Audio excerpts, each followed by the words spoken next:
Hi, best wishes for all of us. How was your life? I hope you're always surrounded by blessing. My name is Arifin Seta Wijaya, and I'm 12th grade of Industrial Chemistry of Duta Karya Vocational High School. Pada kesempatan kali ini, saya akan mempresentasikan materi atau proyek yang telah saya lakukan mengenai bagaimana pengujian kanji secara kualitatif dengan menggunakan larutan TGW. Ya, kalian tentu tahu ketika kita melakukan praktikum, terutama pada kimia itu juga membutuhkan alat dan bahan. Nah, bahan yang saya ambil yang pertama adalah kalium iodida 5 gram, digunakan untuk menambah kepekaan terhadap iodin dari pewarnaan ungu yang dihasilkan atas reaksi amilem.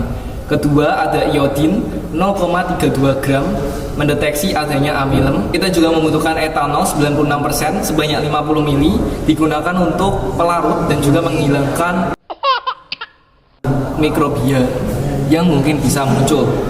Kemudian aquatis 450 ml digunakan untuk pengenceran pembuatan larutan. Dan tentunya kita membutuhkan 2 kain mori sebagai sampel yang akan diujikan. Tujuan saya melakukan praktikum proyek kali ini, yang pertama untuk dapat melakukan pengujian kanji secara kualitatif pada kain. Yang kedua, untuk dapat membuktikan indikator keberhasilan kanji. Dan yang terakhir, untuk dapat mengetahui apakah kain mengandung kanji. Nah, tinjauan materi pada proyek kali ini, pada dasarnya kain itu berasal dari benang. Nah, benang ini sendiri sebelum masuki proses tenun tentunya akan mengalami proses pengajian, digunakan agar benang tersebut tidak mudah putus dan juga menambah kekuatan. Namun ketika sudah memasuki proses finishing, yang mana proses finishing yang pertama kali adalah proses dye-sizing atau proses penghilangan kanji. Nah, setelah melewati proses penghilangan kanji, tentunya akan dilakukan pengecekan kanji menggunakan larutan TGW.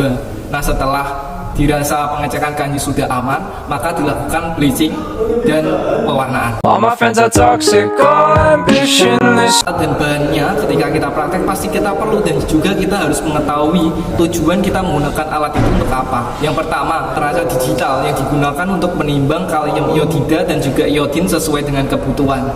Yang kedua ada kaca arloji, digunakan sebagai alas ketika menimbang bahan. Spatula untuk mengambil bahan, gas beker 50 ml sebagai pembuatan bakal larutan kalium iodida, labu ukur 50 ml sebagai alat pembuatan larutan Ki dengan ketelitian tinggi, labu ukur 500 ml sebagai alat pembuatan larutan TGW dengan ketelitian tinggi, batang pengaduk digunakan untuk menghomogenkan larutan, terutama larutan kalium iodida, dan juga kita juga membutuhkan magnetic stir untuk melakukan stir atau putaran sehingga larutan TGW dapat homogen dengan sempurna, dan tentunya kita butuh hot plate untuk alat pengaturan stir. Melalui suara saya akan menjelaskan bagaimana cara pengujian kanji secara kualitatif dengan menggunakan larutan TGW. Pertama, kita perlu menambahkan batasan sepanjang 2 cm pada setiap sampel kain.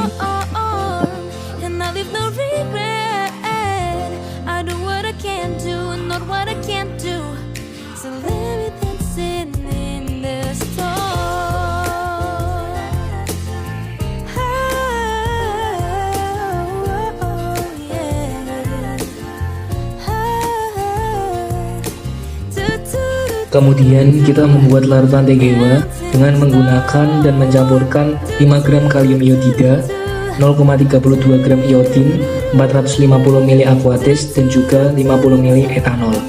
Kemudian jika sudah homogen, kita memindahkan larutan TGW ke glass beaker 50 ml. Setelah itu, kita mencelupkan kedua kain sampel hingga batasan yang telah kita buat.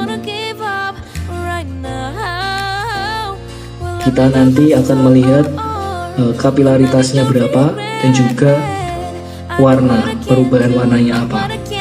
Nah, dapat dilihat bahwasanya kedua sampel memiliki warna yang berbeda. Yang pertama sedikit kecoklatan, itu sampel A, dan juga untuk sampel B ungu. Untuk kapilaritas kita akan bahas di data pengamatan dan hasil pengamatan. Oke, kita masuk aja ke hasil pengamatan. Untuk hasil pengamatan kita ambil poin yang paling penting. Yang pertama adalah uji kapilaritas, yang kedua adalah uji indikator violet scale. Untuk uji kapilaritas sendiri, sampel A itu sebesar 0,03 cm per second, dan untuk sampel B 0,01 cm per second, di mana hasil tersebut didapatkan dari sentimeter yang kita dapatkan dari 60 detik pengamatan. Untuk sampel A itu datanya 1,8 cm dibagi 60 detik sama dengan 0,03. Untuk sampel B itu sebanyak 0,8 cm dibagi 60 second, hasilnya 0,01 cm per second. Nah, untuk uji indikator violet scale, bahwasanya menurut asosiasi TGWA, rating yang baik untuk TGWA itu sebanyak 7-9. Di bawah itu penghilangan kanji kurang sempurna. Nah, dari hasil pengamatan menunjukkan bahwasanya sampel A itu ada di angka 7, di mana penghilangan kanji baik. Untuk sampel B sendiri itu menunjukkan di angka 2, di mana penghilangan kanji tidak sempurna. Secara umum bahwasanya kanji berarti mempengaruhi penyerapan. Kita lihat aja, kita analisis dari data pengamatan yang kita ambil, bahwasanya terdapat perbedaan antara kedua sampel.